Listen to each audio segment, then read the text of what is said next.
Swayam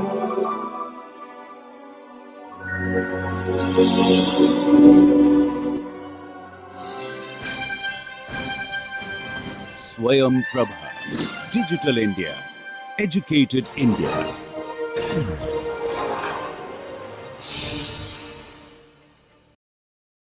Okay, so welcome back to our class on bipolar junction transistor. We were discussing last class. We discussed up to small signal equivalent circuit. We discussed about different parameters R pi, C pi, C mu, transit time, right? And we said that transit times and the capacitor charging discharging time, they determine the frequency, the maximum frequency we can achieve, right? Here one point that I want to tell you regarding capacitance, we usually write the expression C is equal to dq by dv, right? So in case of reverse bias, for example C mu or junction capacitance, the capacitance is basically the charge is added at the end of these two sides, right? And this charge is the fixed charge. In case of C mu,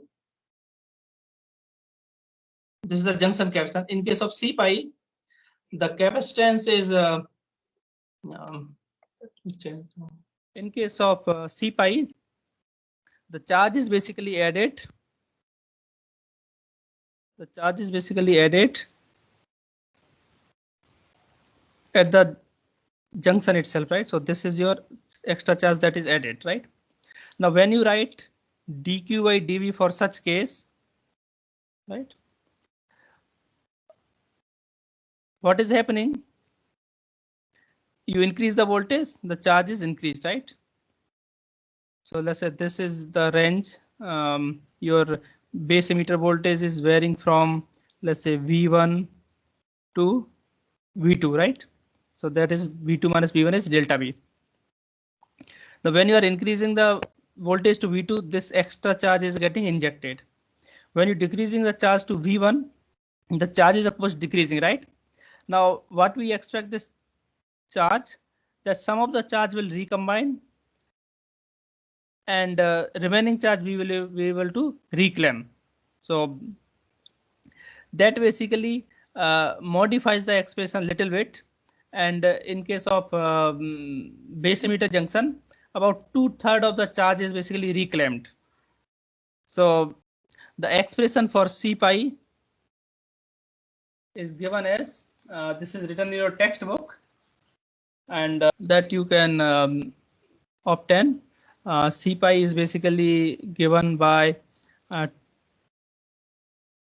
this q is exponential q vb by kt, right? So if you differentiate, what you will get?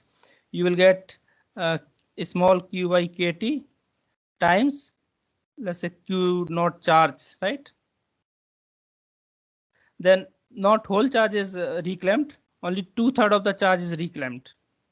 So that becomes your kind of C pi. And R pi is of course is a dynamic resistance that we discussed for the PN junction, that is same as q by kt times IB, right? Now sometime in some circuit you may say, see that this R pi is written, right?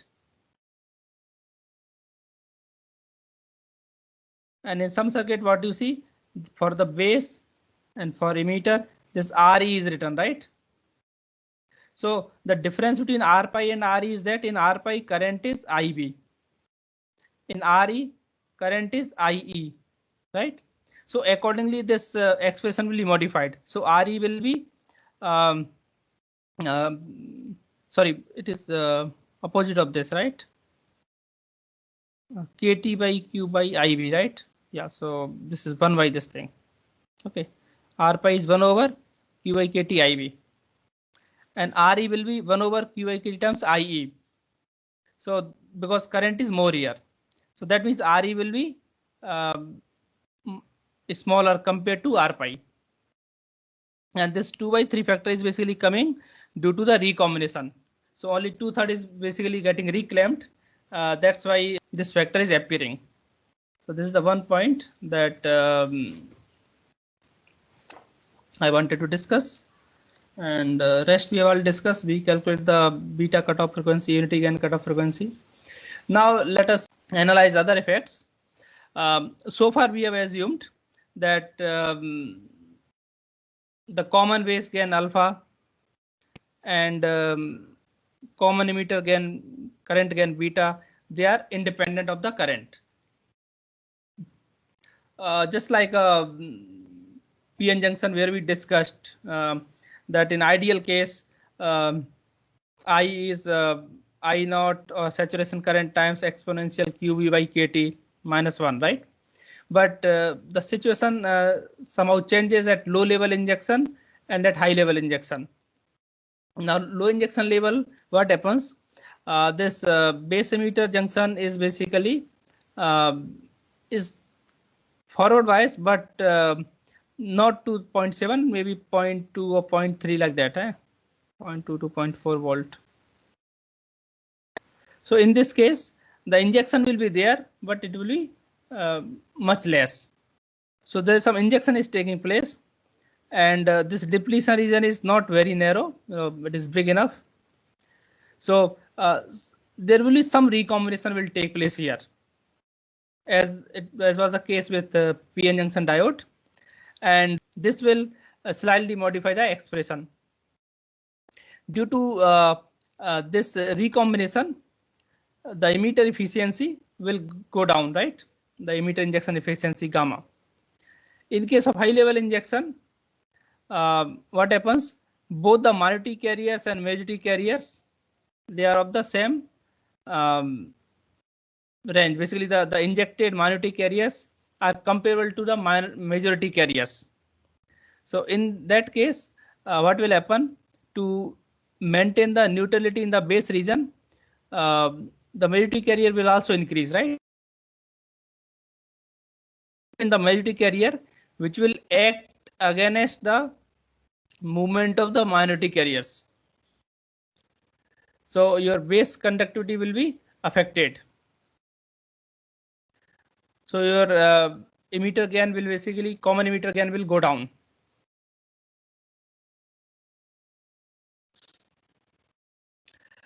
Now, and third is basically is the thermal effect. What happens when you increase the IC? Then if you see the two junctions, base emitter and base collector junction is reverse bias and has higher voltage. So when IC pass through the base collector junction, then this IC times VCB will be the power loss, right? And that power will be converted to the heat. And this heat will, what it will do, it will increase the temperature. Now when temperature increases, then the carrier lifetime will increase. Why? Because at high temperature, those trap levels, right, will re-emit the carriers, right? So that will increase the lifetime. And when lifetime increases, your beta will also increase. Beta is related to tau p by tau t. Tau t. Tau t is the base transit time that we have discussed. The time it take for the carrier to go through the base, right? That is tau t. And tau p is the carrier lifetime. So another relationship that you can write, if the total charge stored in the base is q, right, and it is taking time tau t to transit, then you can say that IC is q by tau t. And if tau p is the lifetime of the minority carriers or minority holes that are injected, then your IB will be the charge stored in the base divided by tau p. So IC by IB will be tau p by tau t, and that is beta. So due to this heating, the carrier lifetime increases, and that basically increases the beta. And this is basically kind of positive feedback. because beta will again increase IC. It will again increase the temperature. So this will go on, right? And it has potential to damage the device. So this situation is called thermal runaway. Is it clear?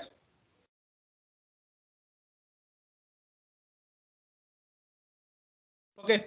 Another phenomena you can see in the BJT is a base resistance.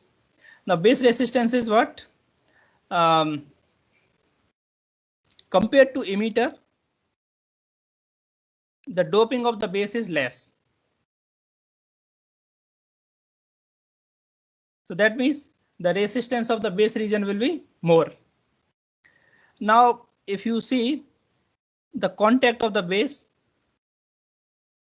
this is the base contact here, and this is the base emitter junction. So what will happen?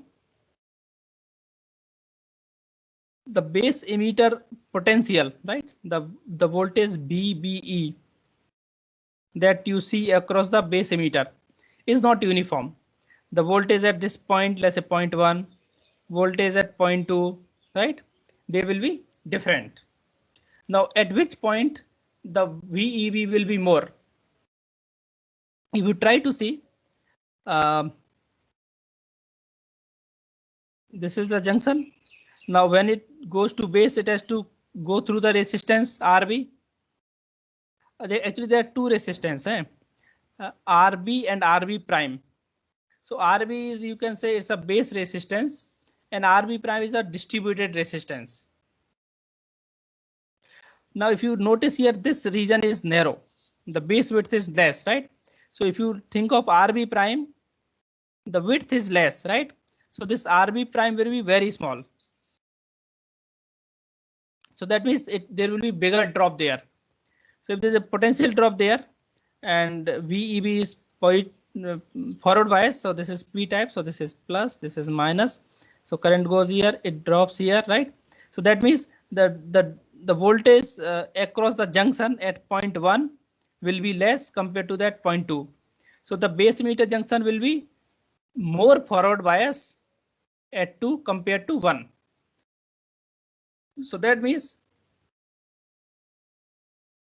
more current will flow at point number 2 compared to point number 1. And that is called emitter crowding.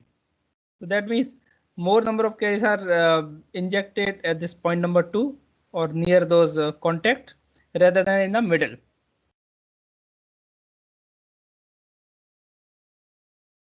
Okay. So now how to take care of this kind of thing? What is done basically to take care of the emitter crowding, we use interdigit geometry. Now what is done in interdigit geometry?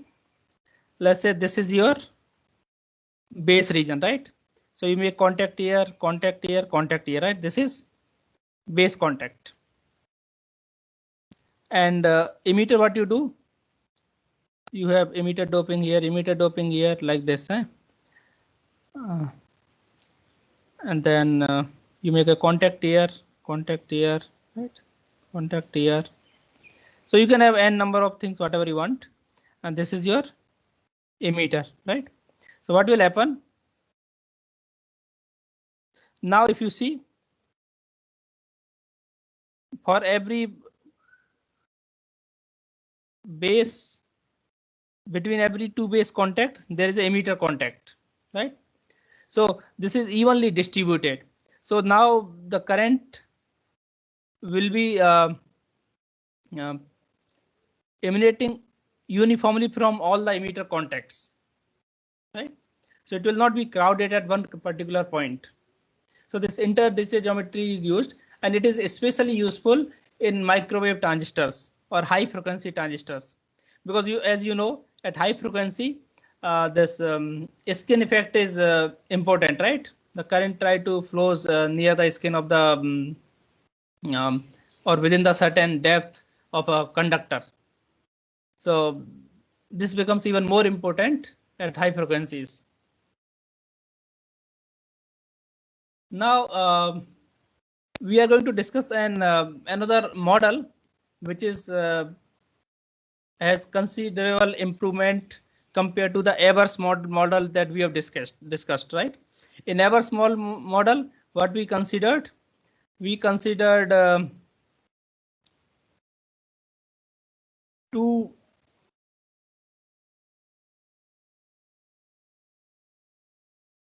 back-to-back diodes, right? So this is your IE, this is your IC, and these were kind of non-interacting diodes with some controlled source, right? So this is the diode, and this depends on IES alpha times, right? And this was alpha reverse times ICS, right?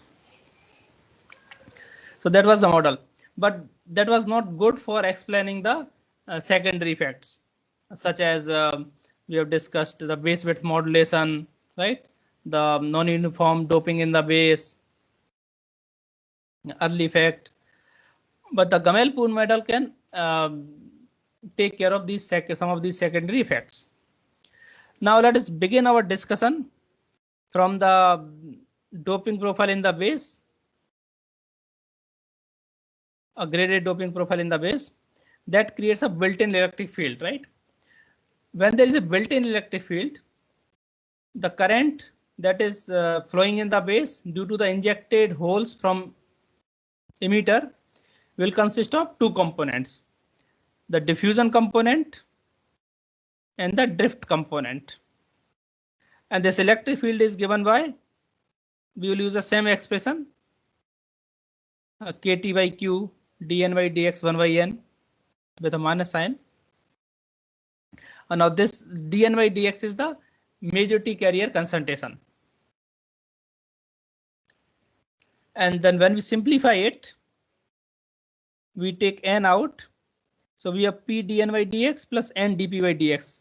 And this can be written as d by dx of np product. And then when we rearrange it, we can write this n, of course, we take to the left side. So n dx by qa dp will be equal to d times pn, right? So this we have taken to left side, so it is not here, it's just here. So dpn, and we integrate from base region 0 to wb. So it will be p times pn product at wb minus pn product at base emitter junction will be equal to IE, because this current is constant, IEP integral n dx by q dp. Now integral n dx will tell you the charge in the base, right? And this is called base Gamel number. Similarly, we can define emitter Gamel number. For emitter Gamel number will be integral p dx in the emitter region, right? Now this expression simplifies to ever small model when we consider uniform doping. Let's say for uniform doping, this will be nd times wb, right? And ni square by nd is minority carrier concentration in n-type base. You can say pn naught. So it is same expression basically. Now this expression at the bottom, the denominator, gives us more flexibility to take care of the secondary effects. For example, your base width is modulated, right?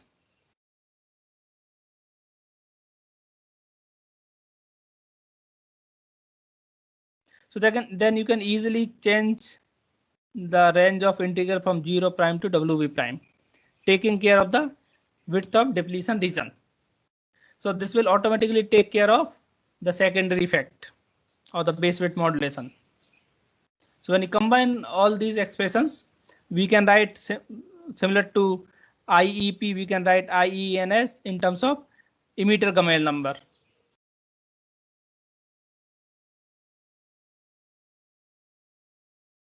Now, let us consider the secondary effects, right? At high level injection, what will happen? Injected carriers to the base, which is P, they are comparable, right, or greater than the base doping, right, ND, or you can say N.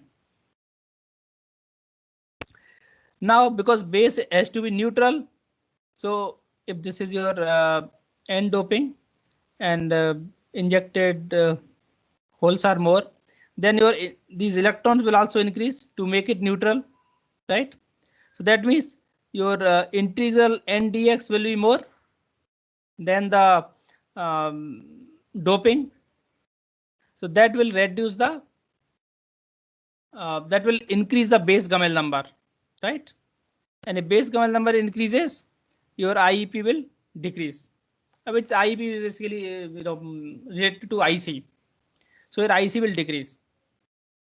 Now, if you see here, what is the hole concentration at high level injection? Because NP product is exponential QV by KT and NLP both are comparable. So you can say NP N and P, they will same as e to the power Q VEB by 2 KT, right? So that's why this factor of 2 will come here. So your IC will be exponential QV by 2 KT. But since emitter is highly doped, you will not see such high level injection. So you can see here, this is base region, this is emitter region, right? So the injection in the base will be more compared to emitter. So you will only experience high level injection in base, not in emitter. So emitter expression remains same. Now, if you notice, what we discussed in previous slides, that your IC is given by IEP plus the reverse saturation current from the base collector junction, and your IB consisted of 3 components, right? IEN, which is injection to the emitter, plus the recombination current, and plus the reverse saturation current from the base collector junction. So in case of high level injection, this current may dominate basically. So in such a scenario, your beta will be IC by IB dominated by the injection current from base to emitter. So your expression or the expression for beta comes out to be exponential minus QB by 2 KT, and which is proportional to 1 by IC. So that means at high level injection, your beta of the transistor decreases at 1 by IC. So you can expect something like this, right? So this is the beta. The slope will be 1 by IC. Same thing happen at low level injection also due to recombination, and exact dependence we will see in next slide. In case of low level injection or lower voltages, means less than V gamma or 0.7, like 0.2 to 0.35, those range, your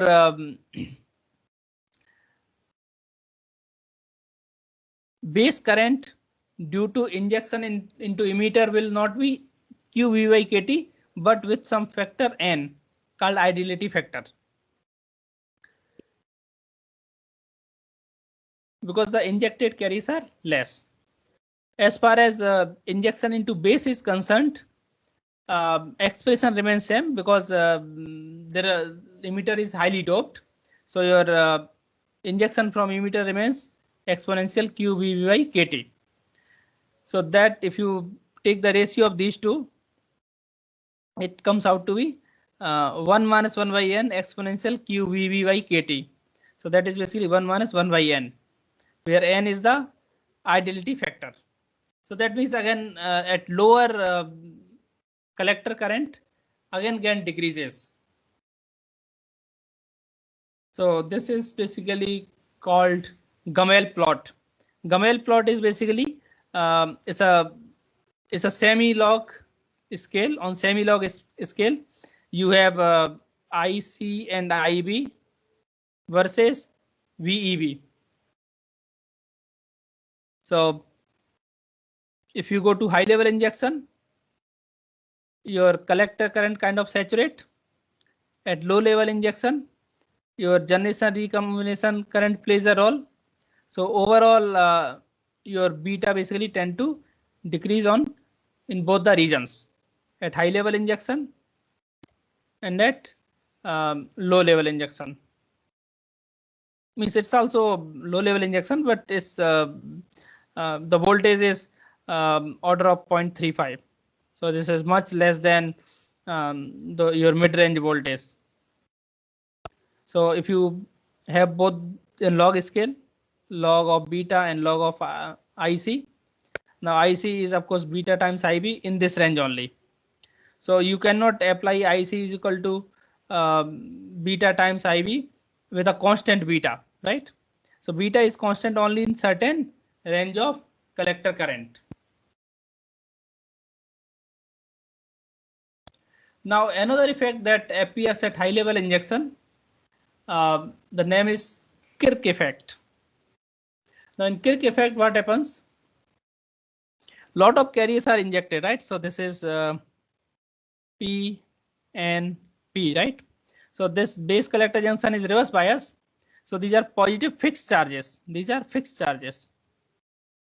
Now what is happening? The holes are getting injected here. So what will happen? Because there is a large concentration of holes, these holes are counted towards this positive charge. So effectively, you don't need a long depletion region here, because this whole concentration add up here. So it has a large concentration. So this depletion will get reduced here. So that means what happens? Your WB, effective WB is increased. And effective WB increase means your IEP is decreased, right? Because now slope will be less.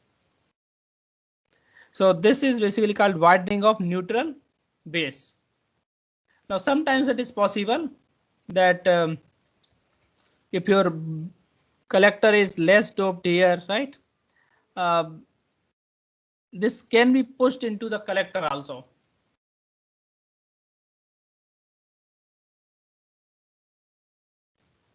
And this whole charge you can write IC by A times drift velocity.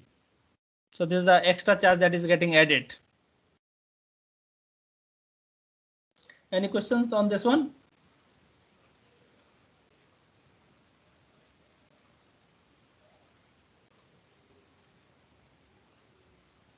Okay, so what we have seen basically, the requirement of frequency and requirement of power, right?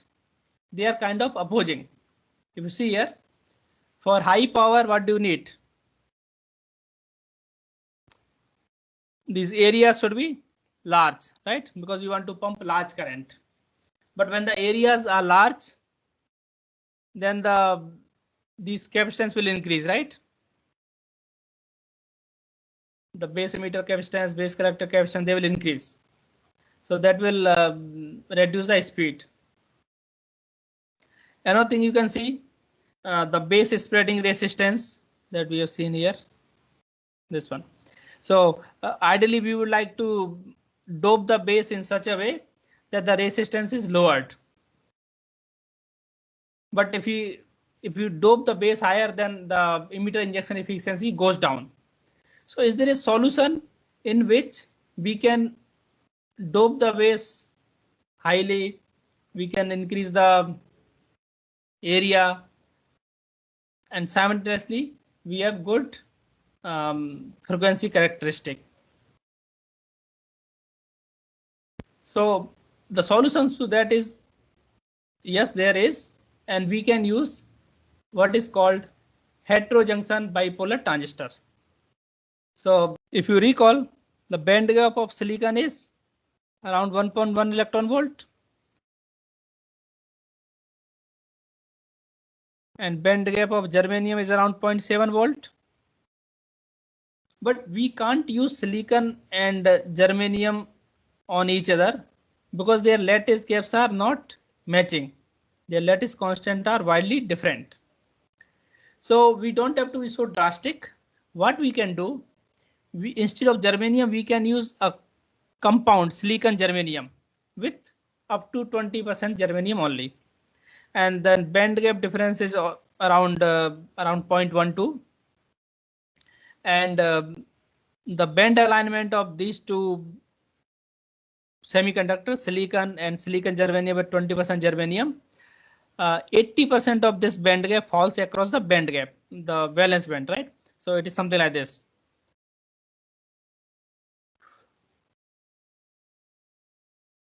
If this is silicon, this will be silicon germanium, and this out of 0.12, 80% will be here, and 20% gap will be here. So the difference is 0.1, right? Assuming it's 0.1, so this will get this delta EV will be 0.08, and this delta EV 0.02 electron volt. That means holes moving from silicon germanium will see a bigger barrier, and electrons moving from silicon germanium will see a smaller barrier compared to holes. That means the barrier seen by holes and electrons are different. So now which should act as a base, which should act as a emitter? Let us see. So if you try to draw the band alignment, and this gap is around 1.1, so this gap is around 0.08, 0.02. Now this value seems to be small, but because it appears as the exponential, its effect will be quite large. Because what we see at the exponential is exponential q v by kt, right? So kt is around 26 millielectron volt, right? So if you take the ratio of these two, this is around 80 millielectron volt. So around more than 3 times, right? So exponential 3 times is only 10 times. So that means the electron injection will be 10 times preferred compared to the hole injection. Now, which one we should use as emitter? Generally, the wide band gap one is used as emitter. So if you see here, this is silicon, this is silicon germanium, this is silicon. Now this is the notch here, right? You see this is the notch here. Now when it is forward bias,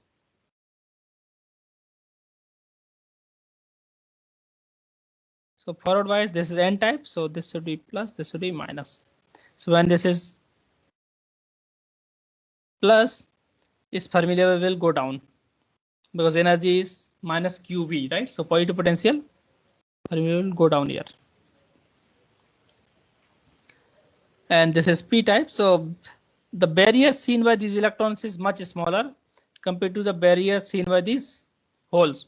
So now this base, even if we dope it higher, right, is not an issue because the probability of this hole getting injected to emitter will be much less. So now we can use a higher base doping without affecting our emitter injection efficiency.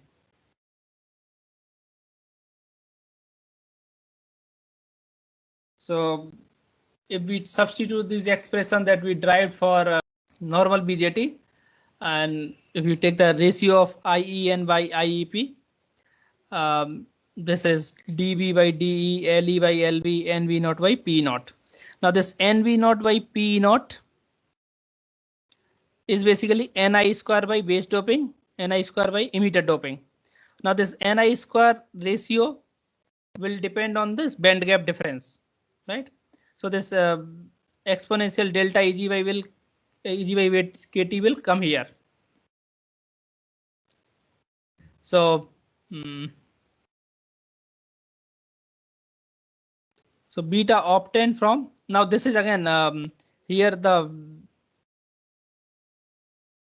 IEN is the current that is injected from the emitter, right? So this is basically emitter current due to electrons, right? And this is a emitter current due to holes from the base, right? So your gamma will be IEN by IEN plus IEP, right? So this will be 1 over 1 plus IEP by IEN, right? Yeah. So inverse of this thing at the denominator.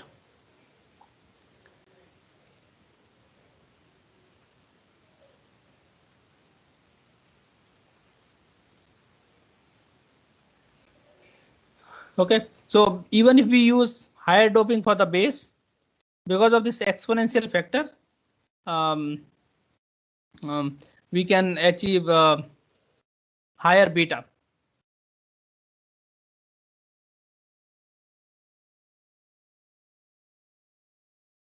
So if you compare take the ratio of beta of HVT divided by beta of simple silicon, you get this factor, exponential delta Eg by kT.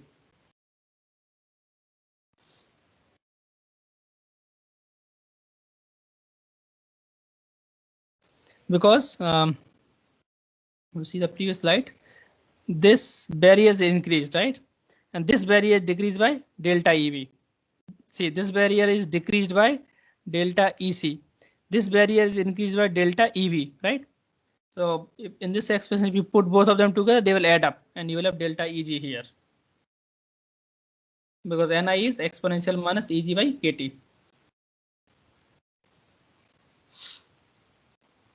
Okay, so of course, silicon germanium will have it will be more complex to fabricate, but of course it will have better characteristic in terms of they can be used for higher frequencies. So your beta cutoff and unity gain frequency will be much higher compared to normal silicon bipolar junction transistor. Now, apart from amplification, these BJTs are also used for as a switches.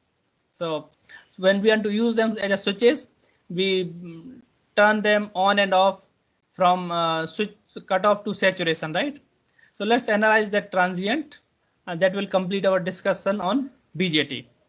So if you look at typical common emitter BJT configuration, there is emitter bias, the emitter and collector, they are connected through a supply voltage and some load resistance, and this base and emitter are collected through a source here and source resistance. Now this device is actually a current control device. It's a current control device. So if you change the base current by a small amount, see, if you increase the base current, the charge will increase in the base, and if charge increases, your IC and IE will increase, because IB is Q by tau P and IC is Q by tau T.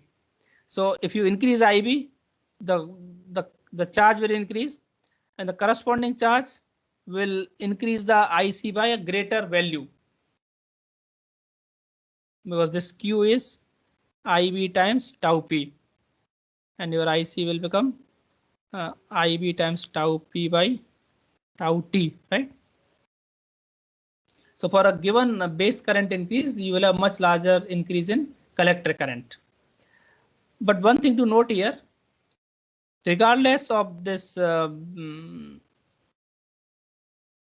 increase due to the BJT, the overall IC is limited by this load resistance and supply voltage.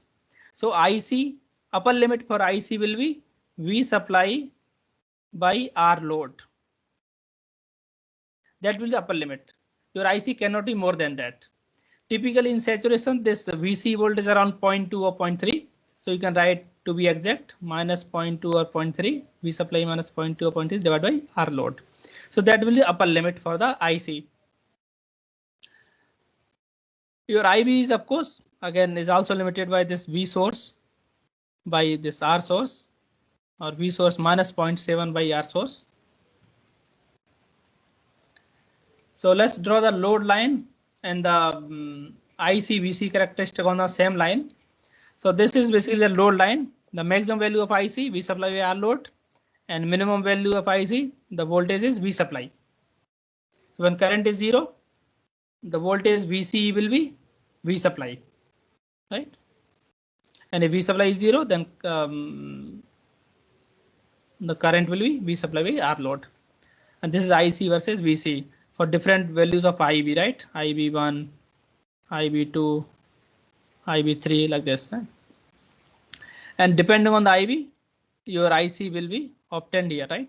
Now, if you have very small IB, your VC will be large, and this basically you can say it is cut off. If you increase IB, right? Then what will happen? Your IC will not be beta times IB. Your IC will be maximum value, and that will be saturation. So when we are switching this from on to off, so this is on and this is off. So that is basically we are operating the BJT in saturation and cutoff region. In cutoff region, both the base collector, base emitter, they are reverse biased. In saturation, both the junctions are forward biased. So it is basically like this.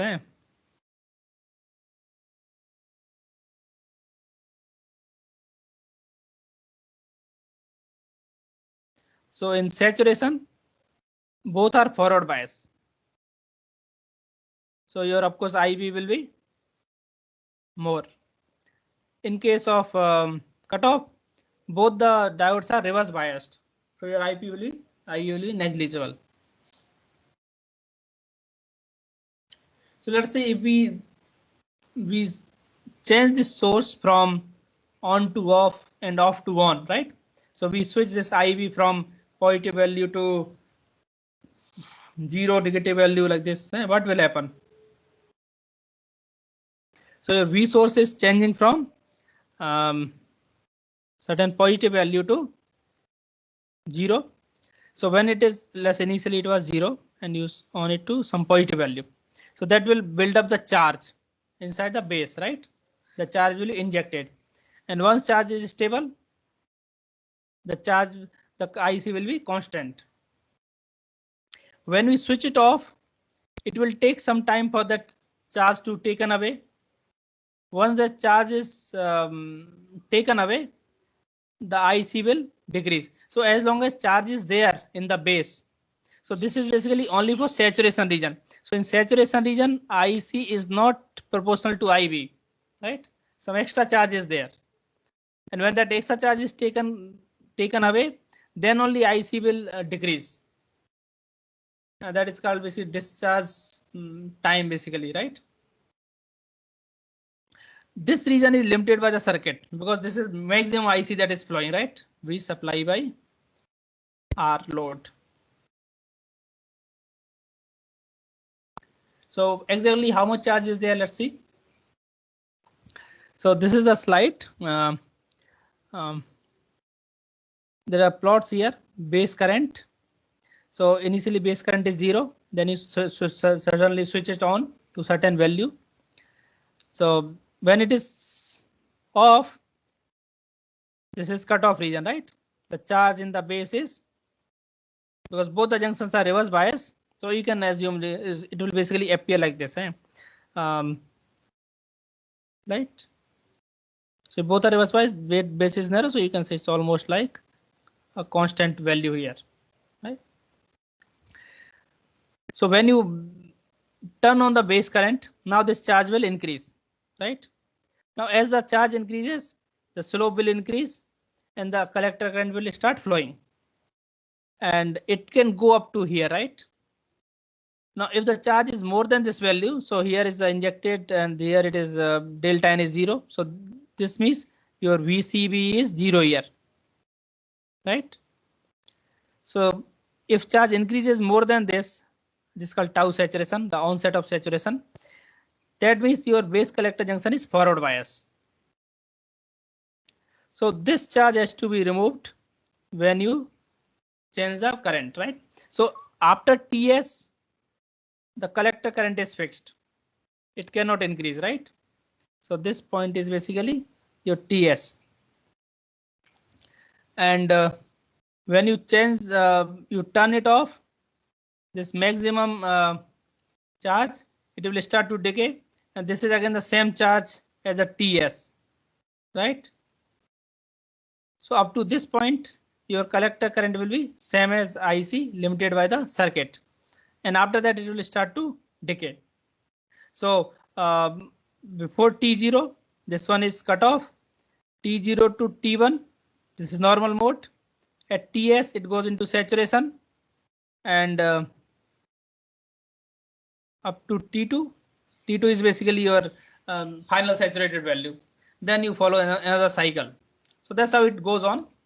So I think that's all. Thank you very much.